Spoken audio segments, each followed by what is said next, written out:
Well, hey, welcome to United Opposition with Scott and Marshall. Today we are talking about tipping points. Have we crossed one? Have we crossed a tipping point? We'll find out today. Here we go.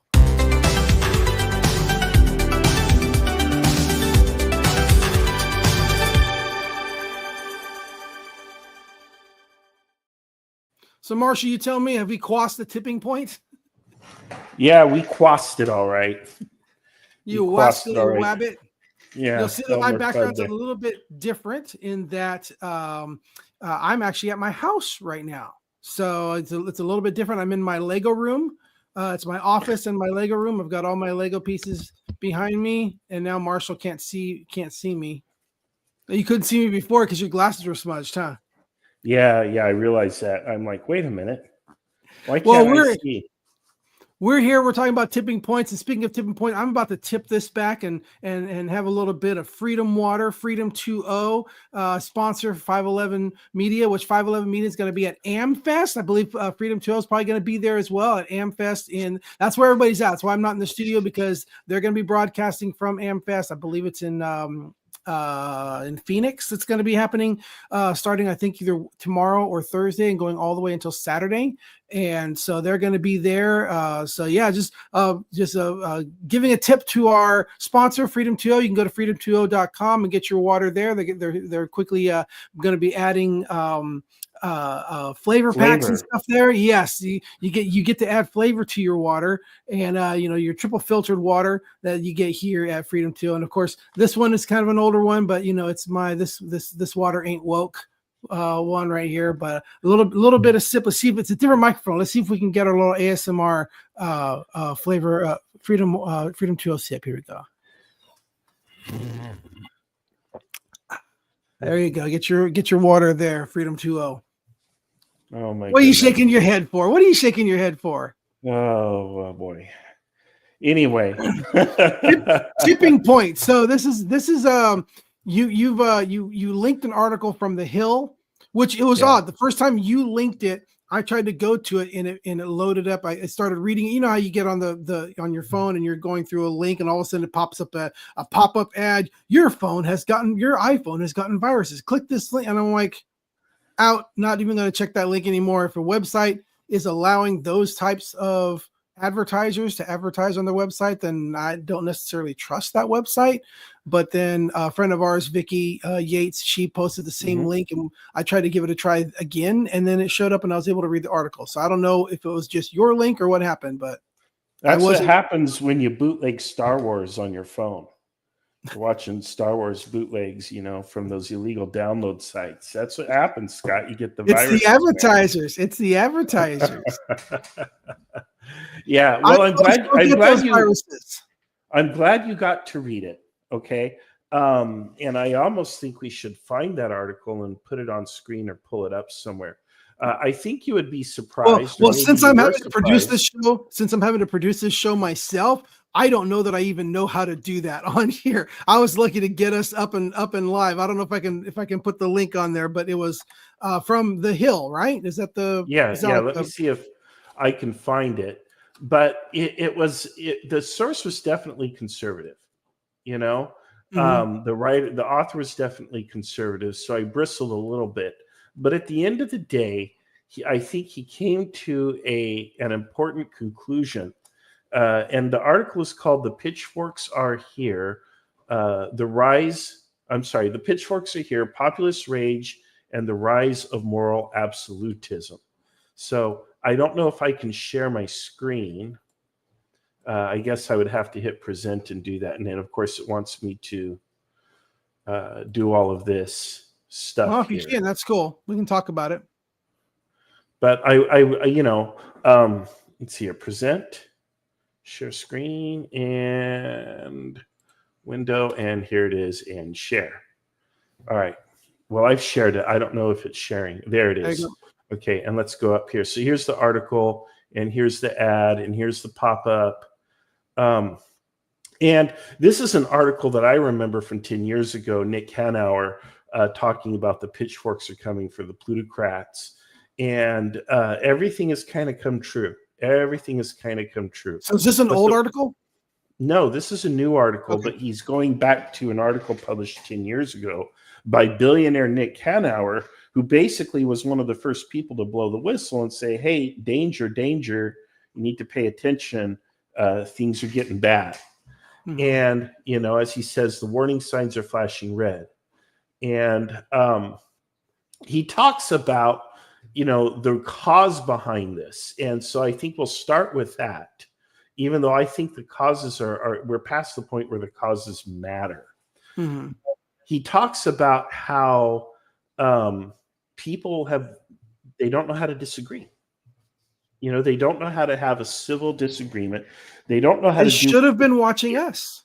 Yeah, they should have been watching our show, but they don't know how to do that. And then he blames a bunch of this on the intelligentsia, the college professors, that the colleges are radicalizing the youth and stuff, which I think is kind of bogus myself. But whatever, you know. The left brought this on. Well, of course, the left is going to The bring left, it on the because left that's brought what this on. this is what the Yeah. left does. This is what Yeah. the left does. The left agitates for economic justice, equity, fairness, things like that. That's what the left does. So, of course, the left is going to bring this on. But their solutions never bring the solutions that they claim. Well, yeah, they do. No, you know, they never have. I'm going to tell you right now, the only way to save America. There's been so many leftist revolutions that have not led to the answer they promised. Yeah, and I think you misunderstand the problem and the solution here. So the solution. You'll get it right this time. We'll trust you guys to get it right this time. You haven't got it right before, but we'll trust you guys to get it right this time. Okay, so we've been down this road before, and the author here in this article even mentions it very clearly. He talks about the civil rights movement being the last time we were here. And one of the questions is, why didn't the civil rights movement explode into basically a collapse of the nation and some great revolution? And the answer is very simple. We had a rising economic tide. Mm-hmm. So it's very hard to be an economic left radical at a time when prosperity is on the rise for everybody, not just for the top, but for everybody.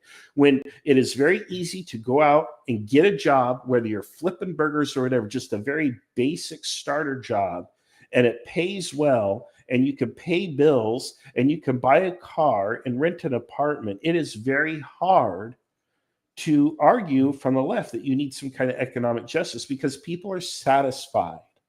They don't. Why are they going to risk it all? Why are they going to risk what they have in a revolution when they have plenty, when they feel that there is opportunity before them? This is the world that our parents grew up in. And this is the world that you and I were born into back in the 1970s, after this decade of this tumultuous decade. So that kind of killed it. When you go back to the next example, you go back to the 1930s, and you have the Great Depression. Roosevelt and the government, the federal government, was so paranoid that we were going to have an armed insurrection in this country, and we were close. There were a lot of hot spots. Mm-hmm. They actually had FBI agents riding the rails, riding trains with hobos from point to point to listen in on conversations and see what's going on, kind of having their ear to the ground, if you will. Were they wearing tinfoil hats at the same time? No, because the danger is real. I mean, you look at people like Huey Long, who was assassinated, but you know, he was a very popular populist figure. He was a Donald Trump type figure of the time period, although he had some socialist commentary and principles, but he was also ultra conservative in other ways. So he was very much in a way like Donald Trump. He was a disruptive figure, and he was very, very popular. He was eventually assassinated, but there was concern that he could have run for president and won. You know, the solution to the Great Depression and what saved us was basically the New Deal. And it was a lot of concessions that were granted to the people. Social Security, the FDIC, something that Trump wants to do away with, by the way, so keep that in mind, the FDIC. We had unemployment insurance, disability insurance, things like that, all Social Security. But those things were given to the people, and they were effective in staving off public discontent and the likelihood of a revolution. There's Because one World more War II had example. nothing to do with that. World War II came along, but by the time World War II came along, we were already coming well out of the Great Depression. Prior to that, you go back to the progressive era from the 1890s all the way up into the World War I and so on, but really the 1890s and the 1900s. This is the time when people are dragging bosses out of their mansions and beating them to death in front of their families. This is how bad it got. And again, great concessions had to be made in order to stave off rebellion, if you will. And those concessions included the 5-day work week, the 8-hour workday, the weekend, Labor Day, and things like that, working conditions. So I think we're at a similar point right now. In fact, it's just we're waiting for the match to hit the tinder. And when it does, it will be too late. And my great concern is that the Trump administration is the last administration that would ever employ any of these strategies that have proven effective in the past. If they came out with universal health care, if they did away with student loan debt, if they managed to somehow get rents under control and make groceries actually affordable, I think we could easily stave off revolution. And this would be a great next 4 years for this country. But short of doing something dramatic like that, I think we're in really, really big trouble. The only way Trump can otherwise avoid it is he has to basically keep things on an even keel like we are right now. I think we're on a knife's edge. And I can't imagine anyone balancing this nation's economy and domestic circumstances on a knife's edge for 4 years. It's not going to happen. It's not going to happen. He doesn't have that kind of control. And there are a lot of people who are going to want to upset that, particularly on the left. So short of immediate measures to save the patient, we are already in the ambulance on the way to the emergency room, and we're asleep. People don't realize it. We are in grave, grave danger in this country. So does it matter how we got here? It does, but not right now. You know, that's a conversation for later, right? Like diet and exercise, right? So let's say, let's use this analogy of a patient who's in the ambulance and they're on the way to the hospital. They're coding out. The correct prescription is diet and exercise, right? You drink your water, exercise, don't eat too much sugar or fattening foods. Drink your water. Drink your freedom water, whatever it is. Drink your water and get your diet and exercise, and you will never have this problem. And so, yeah, I think it does matter, and I think we should talk about that. But that is not the conversation you are going to have when you are triaging the patient and they are coding out. You know, the ER doctor is not going to come over and say, diet and exercise, get out in nature, touch grass. No, the ER doctor is going to get the defibrillator out and he's going to shock your heart into working. And then he's going to see what's going on with your heart. And if necessary, he's going to open you up, clean out your arteries, and put in a stent. He's going to do bypass surgery or whatever he has to do. And that's where we're at. We're at the point where we need immediate triple bypass in this country, economic bypass surgery now. Otherwise, the United States of America, as we know, is going to code out and die. And the problem is we're asleep. And that's terrifying to me. So, yeah, we got to talk about both. So what does it look like? What is coding out look like, and what does a triple bypass look like?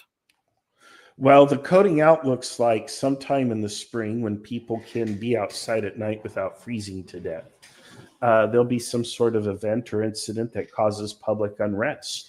And I would expect the Trump administration, based on past example and commentary, will overreact harshly with force. And that spirals out of control, and we get civil unrest in cities all across the United States. How that ends, I don't know. I don't know. Does it end in a fascist dictatorship? Does it end in a leftist rebellion and we turn into some kind of communist country? Does it end with just a bunch of people die and everybody goes home and we call it? I don't know. I don't know how it ends. That's what's so scary about it. I can't say that my side or your side is going to win. I don't know. I think the triple bypass is, like I said, you've got to help people out. You've got to do things like cancel the student loan debt. It's got to go away. It's just too much. The rents have to be put under some kind of control. People can't pay their rent. The food prices have to come down. The wages have to come up. You know, it's not just like sending people one stimulus check or cutting taxes. You're going to have to come up with a package of things like they did in the 60s, where you had the civil rights movement, and like they did in the 30s, and they did in the progressive era. You're going to have a similar type package put forward. And my concern is this is the least administration that is likely to do that. What will they do? I think they'll crack down. I think they'll respond with force when they need to, which is just going to fan the flames. You know, the best way to fight a fire is to starve it of oxygen. If you can starve a fire of oxygen, the fire's out. And that's what past administrations have done when we've reached an economic and social tipping point like we're reaching now. And I think if you respond force with force, you simply add fuel to the fire. You make it worse. Mm-hmm. You know, for every action, there's going to be a counter reaction, you know, and it just becomes a tit for tat. So I posted another article today. Most people agree. Most Americans support the killing of a CEO. Holy crap, Scott. I mean, are we serious? Let me get the citation for that article. It's what you've been calling for. It's what you and the left have been calling for. It's what you've been cheering for. You shouldn't be surprised that now people want to do that. That's the attitude that people have. Well, there you go. And you're part of the problem. Maybe so. Stunning poll finds that more young Americans think CEO assassination was responsible than don't. That is stunning. Yeah. And now this in particular, and you've been part of that. Americans. The left has been part of that. The quote unquote higher education has been part of that. That's what people have been taught in college. That's what they've been indoctrinated in college, that everything is everybody else's fault except your own. Everything is everybody else's fault. I would ask you for evidence on that, and I would argue with you on that, but I don't think it matters, and I don't think we have time. It doesn't matter at this point. It does not matter who's responsible or what. Of course, that's what you would say. As being on the side that caused it, you would say, "Well, it doesn't matter what the cause is." Well, I've been since we've been doing two shows together for 5-6 years now. You have always, for those years, said it's not those people's fault. It's the fault of the corporations. It's the fault of the system. It's the fault. I've sat on this side and have said you can pull yourself up from your position. It's your responsibility. You are responsible for yourself. And you, Marshall, have shared the leftist tagline of it's everybody else's fault but your own. And now we have a generation of kids. No. And now, yes, now we have a generation of kids. No, I'm not. Now we have a generation of kids who believe what you and the left has said, that it's everybody else's fault. Mm-hmm. And of course they would say, so if it's their fault, they deserve to die. They're crossing that line because just as you have preached this whole time, that disagreement is violence, that words are violence. No, violence is violence, but they're responding in actual violence to what you have called violence. You and the left has taught this. But you and the left have taught this. I've made the case, and I've explained countless times on this show and others how words and how the system can have the same effect as physical violence. No, not the same effect. It causes death. It causes death. It causes death. Words do not cause death. Yes. Well, words do not cause death. The system causes death. It's systemic violence. And at a certain point, people are going to say, and you keep preaching that, they're going to justify murder. They're going to justify murder. Okay, so then not because of my preaching. What is people the problem? People don't justify murder because of my preaching. People justify murder because of your preaching. Okay, so what is the cause of all of our problems? Is it just the words of the left? What I mean, is the economic data completely fabricated? Is it made up? Are people People, not facing economic pressures right now that are straining their budgets and mhm, leading to the mhm. breakdown of the family unit, medical debt, things like that, college debt? Are people not suffering? Yes, people are suffering, Okay. but people are How blaming much it of on that? others. And who controls things like the grocery prices or the medical debt? Who controls that? You could say to a student, don't go to college. That'll save you from college debt.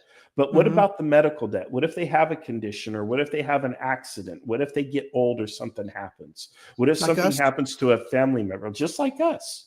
Who's responsible for that? Who's responsible for the mega profits of the insurance companies and the healthcare industry while the people can't pay the bills? I mean, I'll tell you, I looked at one of my bills when I had kidney stone surgery, and it was just a basic kidney stone surgery, a lithotripsy, and it was $35,000. If I didn't have insurance, I would not have been able to pay it. My If we didn't have cost insurance, the share price was wouldn't be so high. $3,500, was 10% of that bill. If we didn't have the insurance that we have right now, the prices wouldn't be so high. And the insurance that we have right now is mandated by the government. The insurance, Okay. the Now, I way the didn't insurance write works that right law. now. I didn't write any of those laws. I didn't write any of that legislation, but I have to pay the costs. You know, You voted for the then people who did it. who said, how do you know how I voted? I didn't necessarily vote for the people who did it. And neither did a So you lot of didn't vote people for out there. Obama. Not the first time, the second time, yes, but not the Yeah, first time. Wow. So after you already knew that what he did and how he was going Yeah, to do, he earned then my you- vote. He earned my vote. I'll tell you that. creating this situation we're in right now with health insurance, you voted for him after he did that. But healthcare costs is just part of the problem. Again, take a look at energy It's only prices. just part of the take a look problem. at Now food that you prices realize and you're all of that. responsible for it, it's only part of the problem. Okay. So I'll own all of this. That's fine. I'll just take it. I'll own it. But the bottom line is we have millions of people, especially young people in this country. And if you don't think that a revolution's not coming, you're going to be sadly surprised, because when it does hit, it will hit faster than you realize. In revolutionary France, a lot of aristocrats, their heads rolled because they thought they could beat it. They thought they would get warning. They thought they could get away. They thought they could escape. Whatever, they thought they could buy their way out, and they weren't able to do It's it. pretty sad that you sound so excited about this possibility. I'm not. What I want is that triple bypass to take place. I do not want armed insurrection in the streets. You want the triple bypass that you want are the policies you've always wanted. And now that Yes. now that you and the left have artificially created this emergency, now you're going to get what you wanted because you artificially created this emergency. I don't control. That's been a trick. I don't control government spending. I do not control government spending. That's been a trick that the left has been I do not control Wall Street policy. I do not control the Fed. I don't control any of the things that have created the macroeconomic conditions that the young people in this country are suffering under. I don't raise rent. I don't have a home to rent out to people. I'm not a rentier. I do not collect rents from people. There are people who are doing this. I do not set grocery prices. I do not set your energy prices. So you need to understand that the blame is not with the young people, and it is not necessarily with people like me. My leftist activism is a response to what other people at the top are doing to everybody down below. I'm looking around, I'm suffering myself, and I'm tired of it. And many young people are. And so the demand is now clear. Either grant relief with a package of concessions, or it's game on. It's cowabunga time. And let me tell you, I don't want cowabunga time, and neither do you, because we don't know how it's going to end up. It's bad. I certainly don't. Okay. No sane, rational person wants that. So let's agree on a compromise that grants people relief. Let's get a solution, and we've got to move on it quickly. Because you cannot let this emergency go by. You got to take advantage of the emergency. That's always been the playbook of the left. Create the emergency, then take advantage of the emergency to pass the laws you've always been trying to do. This is an artificially created emergency by the left. the not the, and I don't mean like the necessarily mean what the prices and all that stuff. That's partially it, but the emergency is that the left has created has been riling up its followers, riling up the younger generation, riling them up to say everything is everyone else's fault. You have no responsibility in this. It was the boomers who screwed you. That's why these generations hate the boomers. It's been all of this rhetoric by the left that says hate those who came before you, who screwed up this world for you. And if that means you need to kill them, then do that. And oh no, now we don't want people to die. We don't want them to be murdered. So let's make these changes that we've always talked about. This is an artificially created emergency by the left to rile up people. When we go back to the 1960s, there were people who were calling for heads to roll. I mean, there were people calling for public assassinations and all kinds of violence, but it didn't happen because, like I said, there was a rising economic tide. That's what the article mentions. There was a greater moral standard that has been abandoned in the past 50 years. There was a greater moral standard that has been abandoned. Okay, so at the end of the day, I can grant all of your points. I can say, Scott, you're right. We've lost our morality. The left is responsible. We completely manufactured this. Whatever you want to believe is fine. But we are at the tipping point. We are at the point where either the package of concessions are granted, that's fine. or you'll sit there and be like, yep, I will accept responsibility. I'll say, you're right, Scott, you're right. I'll accept. We've gotten to this point, and now the only answer you have left, Scott, is the answer that we created. That's the position you're in. That's the position you're in. You're telling me you're fine of taking all the blame of everything that led us here, so that the only reasonable answer not really is the answer fine that with it. I'm not really. You just fine said with you it, were, but I don't. But the thing is, Scott, is I don't know what you should be rewarded. You want to be rewarded. To present to you to persuade you, because you the want data to be and the facts. I've made the argument. All you've done is make claims. You've provided no evidence, no articles, no citations here. I've given evidence. I've cited history, and the thing is you don't accept that, and that's fine. If you don't want to accept it, then we get to where we are in our conversation, which is where you put it all on me and woe is me. I'm the victim. The left has played us, and now we're in checkmate. Well, okay. If that's how you want to see it, that's fine. But I've given you a solution. In the 1960s, we had rising economic prosperity. We had a healthy minimum wage. We had a lot of things, a lot of circumstances, macroeconomic conditions that allowed all Americans to prosper. The left ran out of fuel. The left was starved of oxygen. It died. There was no left in America in the 80s and 90s. I mean, there was, but these people were crazies. Mm-hmm. You know, now here we are. Well, if you want to go back to that, you need to suck the oxygen out of the room so the fire extinguishes. Yep. And the way to do that is economic prosperity, where everyone rises with the tide. That's it. Well, I mean, and I get it. We need a triple bypass. I know that I know that answer is probably the most reasonable. Everything that you're saying is probably the most reasonable. It's just laughable that you have been, I say you, the left has been the people who have been saying, eat all you want, do all you want to get us to this position to where our body is in an emergency, and then saying, and now our answer is the only answer. Now you need a triple bypass. It's frustrating to me to see that we're here because of an artificial emergency, but it's an emergency. It was artificially created by the left, by lying to the people of America. But now here we are, and you're right. Probably the only reasonable answer is to do that triple bypass that you talked about. I'm just frustrated that the only reason we are here is because it was artificially created. Yeah. I would argue with you that the left is entirely responsible for this. I think they bear the least responsibility, but I don't want to argue that with you because I don't think it will be a productive conversation. You have your point of view, I have mine. What I would like to talk about, though, is how do we go back and talk about, like you mentioned, morality. Mm-hmm. How do we instill a sense of moral responsibility, a sense of community of respect, the It's very ability simple. to disagree, It's very the ability simple. to have a difficult conversation. It starts with taking responsibility for your own actions and not blaming others. That's Right. And where it starts. but how do we teach that? We And, don't let people get away with shunning that.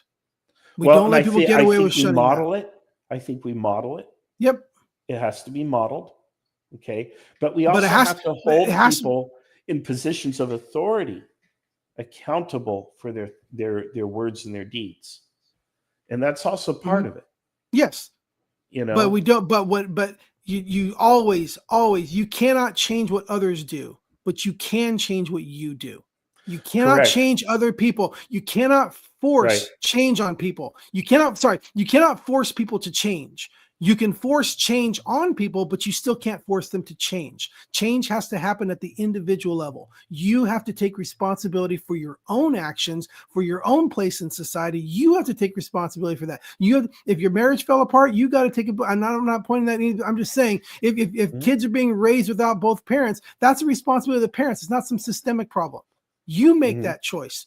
Everybody is more successful. Studies show people are more successful when they have both parents in the house, and they have, there's basic things that happen that you have power over.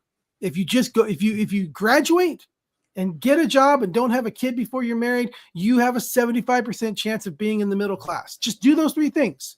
There's nothing that anybody has outside of your control that can cause you to break those three things. And if you do those three things, pretty low percentage, but whatever. 75% only? That's terrifying. Yeah. If you just do those three things, if you just falls off. Wow. Yeah, but if you only do those three things, then go above that and above that and above that, and your chances go even higher. But if you have nothing else, doesn't matter where you were born, doesn't matter what race you are, doesn't matter what your family history. If you choose to do those three things, that will set you up for life. And it's your responsibility to do it. And as long as we tell people it's not their responsibility, they won't do that. They won't follow that. We got to hold people accountable. Right. On the left in the Socialist Rifle Association, there is a motto that is, "We protect us." And that's true. You have to take responsibility for your own well-being and yourself. And I agree with you. That's not what I'm talking about. No, but I take responsibility for your actions as well. Well, of course, that's what I'm saying. That's what I'm saying. I can't agree with you any harder, Scott. I'm sorry. The way you were saying it sounds like it's a just look out for number one. That's not what I'm saying. I'm not saying look out for number one. No. I'm not saying that. No. Okay, the way you worded it sounded like we look out for ourselves. I'm like, hold on, it's not just look out for number one. That's we protect us, meaning collectively as a group, as a society, as a family unit, as an extended family, as a community, as a civilization. We are responsible. There's a cool saying that I like to throw around. Every raindrop is responsible for the flood. And I believe in that very much. And I agree with you, Scott, that every individual young person who does not learn how to disagree, who thinks that every crosswise word is somehow violence upon them, who doesn't learn how to debate, how to discuss difficult ideas, every person who doesn't learn how to get up off the couch and go get themselves a job and do the things that responsible people should be doing. I believe, yes, they bear responsibility for the circumstances that they are in. That is not the system. That is your dumbass being lazy on the couch. You have to take responsibility for yourself. But I don't like to talk about that because I do believe there are big, massive systemic engines at work that are telling people it's okay, stay on the couch, be on the couch, don't get up. Or if you do get up, you're going to go into the grinder and you're going to have to grind all the time and you're going to get nothing for it. So people say, well, what's the point? But do you recognize that you literally are contradicting yourself? You're saying, how so? You are saying, I want these people to be responsible for themselves, but I believe there is a systematic problem that tells these people to stay on the couch. So you're telling them they have to defeat that system. So you're telling them they have to get up in spite of it. but you're telling them that it's not their fault. There is a system that holds them back. It's not their fault. And just like I've said to you, it doesn't matter how we got here. I'm going to say to that person, it doesn't matter that there is this big oppressive machine holding you down. You've got to get up anyway. You've got to get up anyway. You've got to pick up your hammer or your sickle or whatever, and you got to get out there and go to work. Well, welcome to the right. Socialism is a working ideology, meaning it's for the working class. It's about labor. That's why all the systems, all the symbols of socialism are hammers and sickles and gears and sheaves of wheat. There is a reason for that. And also AK-47s, because no, that is not keeping everybody in that lower class. Okay, Scott. Okay. Keep everyone equally poor. All right. But that's not what I'm trying to say. What I'm trying to say is the people have to come together and they have to get out off the couch. They have to go out and they have to work. They have to build, not go out and riot necessarily. Mm-hmm. If they took that same energy and put that into going out and starting a business together or a co-op or a collective or being working productive. Or a community, whatever. Yes, that is how we build a new America that is stronger and greater than anything ever before. All right. So we'll end on that agreement. We are going to, I came to this realization that next Tuesday is Christmas Eve and the Tuesday after is New Year's Eve. So we are going to come back at the new year. We are not going to have a show for the next couple of weeks. Does that sound good, Marshall? That way we're not trying to get together on Christmas Eve and New Year's Eve. So we will be back on the first Tuesday of January. This has been United Opposition. We look forward to seeing you in the new year, the year 2025, maybe the last year of the United States. We'll see. We'll talk about that. But until next time, Marshall, thank you for joining me. And thank you, Scott. God bless you guys.